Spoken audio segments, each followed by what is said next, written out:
Hi friends, welcome back to my YouTube channel. So ఇప్పటివరకు మనము data frame ఎలా create చేయాలో తెలుసుకున్నాము.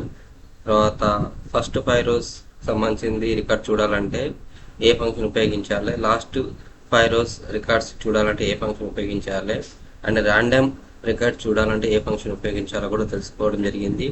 అంతేకాకుండా స్టాటిస్టికల్ ఇన్ఫర్మేషన్ కావాలి అంటే ఏ ఫంక్షన్ ఉపయోగించాలి, అండ్ కంప్లీట్ డాటా ఫ్రేమ్ సంబంధించిన ఇన్ఫర్మేషన్ తెలుసుకోవాలంటే ఏ ఫంక్షన్ ఉపయోగించాలో తెలుసుకున్నాము. అండ్ మన యొక్క డాటా ఫ్రేమ్లో కాలమ్స్ ఏమేమి ఉన్నాయి, తర్వాత ఇండెక్స్ ఎక్కడ నుండి స్టార్ట్ అయింది, ఎక్కడి వరకు ఎండ్ అయింది అని తెలుసుకోవడానికి ఏ ఫంక్షన్ ఉపయోగించాలో తెలుసుకున్నాము. తర్వాత సిరీస్ వైజ్గా యూనిక్గా ఉన్న వాల్యూస్ ఏంటి, అండ్ సిరీస్ వైజ్గా వాల్యూ కౌంట్స్ ఎలా తెలుసుకోవచ్చో తెలుసుకోవడం జరిగింది. అండ్ ఇప్పుడు మనము ఈ వీడియోలలో మనకు డూప్లికేట్స్, మన యొక్క డాటా ఫ్రేమ్లో ఏమైనా డూప్లికేట్ వాల్యూస్ ఉన్నాయా లేదా తెలుసుకోవడానికి ఉపయోగించే ఫంక్షన్ కూడా తెలుసుకుందాము.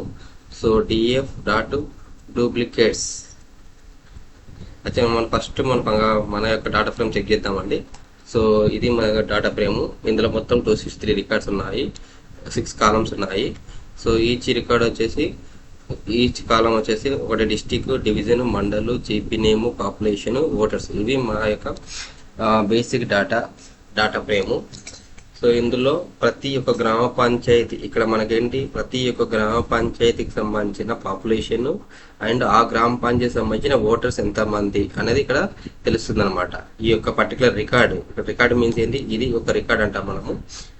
ప్రతి ఒక్క రికార్డు ఆ యొక్క గ్రామ పంచాయతీకి సంబంధించింది, ఆ మండల్ సంబంధించిన, ఆ డివిజన్ సంబంధించిన, ఆ డిస్ట్రిక్ట్ సంబంధించిన పాపులేషన్ ఎంత, ఓటర్స్ ఎంత అని చెప్తుంది. సో ఈ పర్టికులర్గా మనము ఈ విధంగా అనాలిసిస్ చేసినప్పుడు ఈచ్ రికార్డు ఒక యూనిక్ వాల్యూ అన్నట్టు. ఈచ్ రికార్డు ఒక యూనిక్ వాల్యూ, ఎందుకంటే ఇక్కడ డిస్ట్రిక్ట్, డివిజన్, మండల్ అనేది ఈ జీపీకి లింక్ అయి ఉంటుంది. ఈ పరంగా చెక్ చేసినప్పుడు ఇది యూనిక్నెస్ అవుతుంది. సో ఇప్పుడు మనకు డిఎఫ్ డాట్ డూప్లికేట్ చెక్ చేసినప్పుడు మన దాంట్లో యాక్చువల్లీ ఇక్కడ డూప్లికేట్స్ కాదండి, డూప్లికేటెడ్. యాక్చువల్ ఫంక్షన్ తప్పు రాశాను. So duplicated. సో డూప్లికేట్స్ వచ్చేసి మనకి ఆల్ రోస్లలో కూడా ఫాల్స్ ఫాల్స్ ఫాల్స్ అని చూపిస్తుంది. ఎందుకంటే ఇది కంప్లీట్ 263 రికార్డ్స్ని, ఈ 6 కాలమ్స్ని ఒక రికార్డ్ కింద కన్సిడర్ చేసినప్పుడు అది ఫాల్స్ కింద అవుతుంది. 0కి సంబంధించింది యూనిక్నెస్ ఉంటుంది, 1 యూనిక్గా ఉంది, 2 యూనిక్గానే ఉంది, 3 యూనిక్గానే ఉంది అని చెప్తుంది. మనము స్పెసిఫిక్గా ఒక కాలంలో చెక్ చేసినప్పుడు, ఇప్పుడు ఎగ్జాంపుల్ డిఎఫ్ డాట్ డిస్టిక్ అని ఒక కాలం ఉందా, ఈ డిస్టిక్ సంబంధించింది దాంట్లో ఏమైనా డూప్లికేట్స్ ఉన్నాయా అని చెక్ చేసినప్పుడు ఫస్ట్ ఒకటి ఫాల్స్ వస్తుంది. అంటే ఫస్ట్ రోలో ఉన్న ఫస్ట్ పెద్దపల్లి అనేది ఫాల్స్, అంటే అది యూనిక్ అని అర్థం. కానీ మిగతా అన్ని రిపీటెడ్గా ట్రూ వచ్చినాయి ఏంటి అంటే ఆల్రెడీ పెద్దపల్లి రిపీటెడ్గా వచ్చింది అని అర్థం, డూప్లికేట్స్ ఉన్నాయని అర్థం.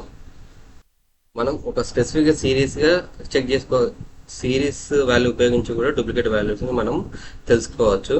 అండ్ డూప్లికేట్ డ్రాప్ చేయాలంటే, ఉన్న రికార్డ్స్ని డ్రాప్ చేయాలంటే డిఎఫ్ డాట్ డ్రాప్ డూప్లికేట్ అని ఉంటుంది ఫంక్షన్.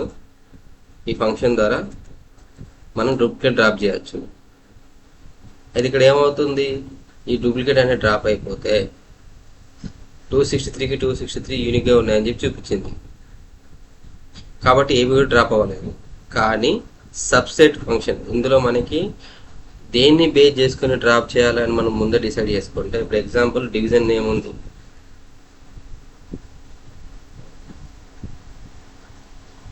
సో ఇక్కడ డిస్టిక్, డివిజన్, మండలు, జీపీ నేమ్, పాపులేషన్, ఓటర్స్, ఈ బేసిస్ మీద చెక్ చేసినప్పుడు ఇండివిజువల్ రికార్డ్స్ అన్నీ కూడా యూనిక్నెస్ అవుతాయి.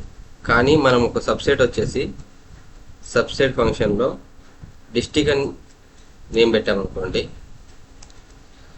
ఓన్లీ ఒకటే రికార్డు, పెద్దపల్లికి సంబంధించిన ఒకటే రికార్డు ఉండి మిగతా రికార్డ్స్ అన్నీ డిలీట్ అయిపోతాయి.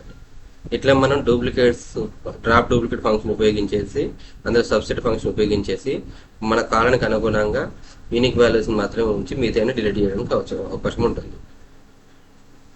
ఇవి డూప్లికేట్ ఫంక్షన్ గురించి అండి.